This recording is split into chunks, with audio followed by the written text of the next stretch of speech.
In this land, all choice is defined by the demands of survival.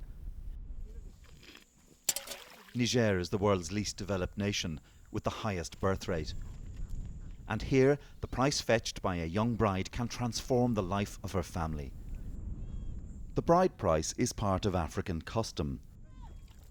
But these Tuareg nomads said that as well as locals, wealthy Nigerians were now offering big money for beautiful girls. In our view, it's not a good thing, this man said. It's like a business. We don't want that. A girl can fetch thousands of pounds depending on her beauty. Amina has no job, is separated from her husband and has a 15-year-old daughter.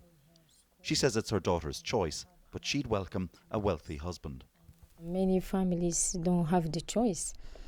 If they have the girls, beautiful girls that someone from Nigeria want to marry by giving millions, they get married for this girl, even if she is young. The legal age of marriage is 15, and nearly a quarter of girls are married by then. Childhood vanishes. For Aisha, there was the trauma of being forced to have sex at age 13. I didn't think it was about marrying someone I would be happy with. I was very young, and I didn't have anybody to whom I could go for advice. He was always trying to make it clear that it was as if he had bought me, that it was not because I wanted him, but because he had bought me.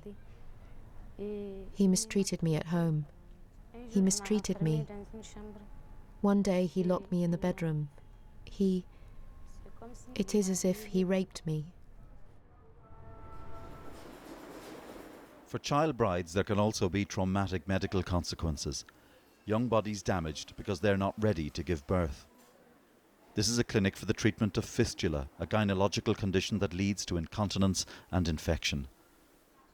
Hadeza Amadou, married at 14. Fadima Abdullahi, married at 12. Hapsatu Salafu, married at 15. They're comforted by Madame Traoré, a symbol of African dynamism fighting back against child marriage.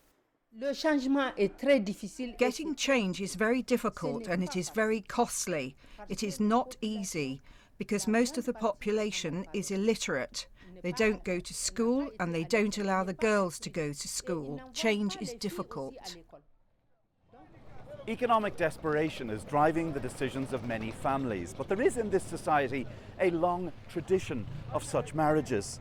There isn't the taboo that exists nowadays in the West.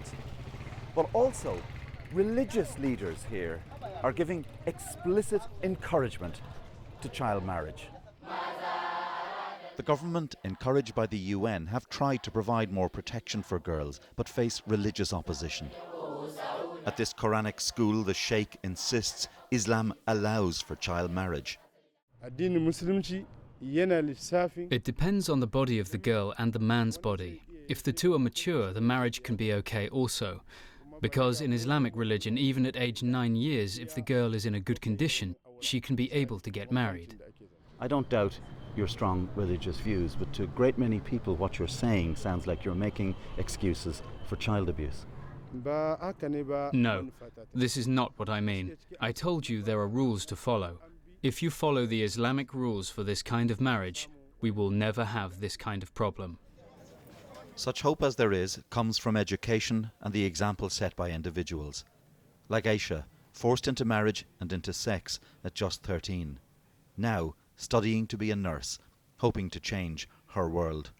Fergal Keane, BBC News, Northern Niger.